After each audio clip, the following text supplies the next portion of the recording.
இந்த டிஷ் பண்ணுறதுக்காக அடுப்பில் வந்து ஒரு இரும்பு கடாய் வச்சுக்கோங்க. அதில் 1 ஸ்பூன் போல் எண்ணெய் விட்டுக்கோங்க.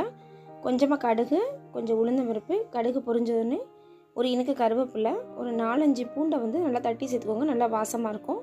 ஒரு 5, 6 சின்ன வெங்காயம் போல் கட் பண்ணி சேர்த்துக்கோங்க. இதில் 2 வத்தல் கிள்ளி சேர்த்துக்கோங்க. 1/4 ஸ்பூன் மஞ்சள் தூள், 1/2 ஸ்பூன் உப்பு, ஒரு 3லேருந்து 4 உருளைக்கிழங்கு போல் சின்ன சின்னதாக கட் பண்ணி தண்ணியில் அலசி தண்ணி இல்லாமல் ஒட்டை இருத்து எடுத்து வச்சுருக்கேன். அப்போ தான் இந்த ஸ்டார்ச் எல்லாம் ரிமூவ் ஆகிடும்.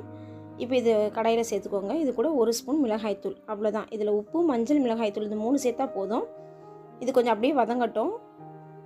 அப்பப்போ லேசாக பரட்டி விட்டுக்கோங்க, இல்லைன்னா அடி பிடிச்சிரும். ரொம்ப பிடிக்கிற மாதிரி இருந்தால் கொஞ்சம் எண்ணெயும் சேர்த்துக்கோங்க. ஃபைனலாக கொஞ்சம் மிளகுத்தூள், இன்னும் குழந்தைங்களுக்கு விரும்புகிற மாதிரி செய்யணுன்னா கொஞ்சம் சிக்கன் கபாப் மசாலா கொஞ்சம் அப்படியே சேர்த்துக்கோங்க. அவ்வளோதான். நம்மளுடைய உருளைக்கிழங்கு ஃப்ரை ரொம்ப சூப்பராக தயாரிச்சு சாம்பார் சாதத்தோட சாப்பிட்றதுக்கு அவ்வளோ டேஸ்ட்டாக இருக்கும். இந்த வீடியோ பிடிச்சிருந்தா ஹோம் கிச்சன் சேனலுக்கு சப்ஸ்கிரைப் பண்ணுங்கள். எங்கள் வீட்டு கைப்பக்கம் உங்கள் வீட்டிலும் கம்ம